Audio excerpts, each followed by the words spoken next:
আসসালামু আলাইকুম ওয়া রাহমাতুল্লাহি ওয়া বারাকাতুহু। নাহমাদুহু ওয়া নুসাল্লি আলা রাসূলিহিল কারীম, আম্মা বা'দ। প্রিয় দর্শক শ্রোতা ভাই বোনেরা, আপনারা যে যেখান থেকে আমাদের এই ইসলামিক অনুষ্ঠান দেখছেন, সবাইকে এএফকে চ্যানেল ও মার্কাজুল উলুম ফাতোয়া সেন্টার, জয়নাবাড়ি, হামায়তপুর, সাভার, ঢাকার পক্ষ থেকে জানাচ্ছি অসংখ্য ধন্যবাদ। সামিউল আলম রংপুর থেকে প্রশ্ন করেছে। তার প্রশ্ন হলো, মহিলাদের জন্য এহরাম থেকে হালাল হওয়ার ক্ষেত্রে কতটুকু চুল তাকে কাটতে হবে? পুরো মাথার চুল কি তাকে মুন্ডাতে হবে, নাকি সামান্য পরিমাণ চুল কাটলেই সে হালাল হতে পারবে? সামিউল আলমকে এই প্রশ্নটি করার জন্য অসংখ্য শুকরিয়া। তার প্রশ্নের উত্তর হলো, যদি কোনো মহিলা এহরাম থেকে হালাল হতে চায়, তাহলে শুধু বর্তমান পরিমাণ হিসেবে 1 ইঞ্চি পরিমাণ চুল তার কাটলেই হয়ে যাবে। পুরো মাথা মুন্ডানো কোনো মহিলার জরুরি নয়, বরং এটি নিষেধ। শুধু 1 ইঞ্চি পরিমাণ, হাতের 1 কর তথা 1 ইঞ্চি পরিমাণ চুল কাটলেই সে হালাল হতে পারবে। এর চেয়ে বেশি কাটা তার জন্য জরুরি নয়, প্রয়োজনও নেই।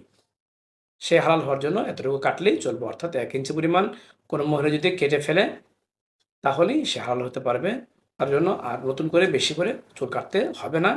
যদি কেউ ওই কথা বলে থাকে যে তাকে হলক হইতে হবে, মাথা মুন্ডাতে হবে, এটা ভুল মাসালা। এটা একমাত্র পুরুষের জন্য, মহিলাদের জন্য প্রযোজ্য নয়। বরং মহিলাদের জন্য চুল মুন্ডানো এটি নিষেধ। কেননা মহিলাদের চুল তার একটি আলাদা সৌন্দর্যের অন্তর্ভুক্ত। অতএব চুল মুন্ডানো তার জন্য নিষেধ। সে হালাল হতে হলে তাকে শুধু 1 ইঞ্চি পরিমাণ চুল কাটলেই তাকে হয়ে যাবে। এর চেয়ে বেশি পরিমাণ তাকে কাটার কোনো দরকার নেই।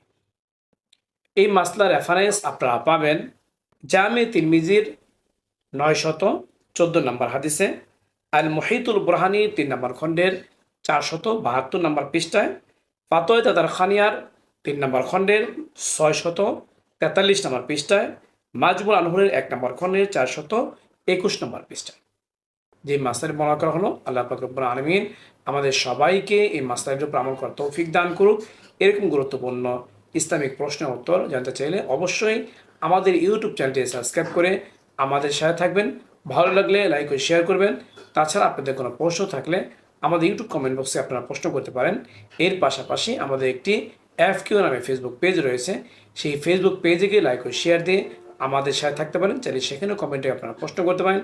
আপনাদের প্রশ্ন উত্তর যথাসময়ে দেওয়ার চেষ্টা করব। ওমা আলাইনা ইল্লাল বালাগ।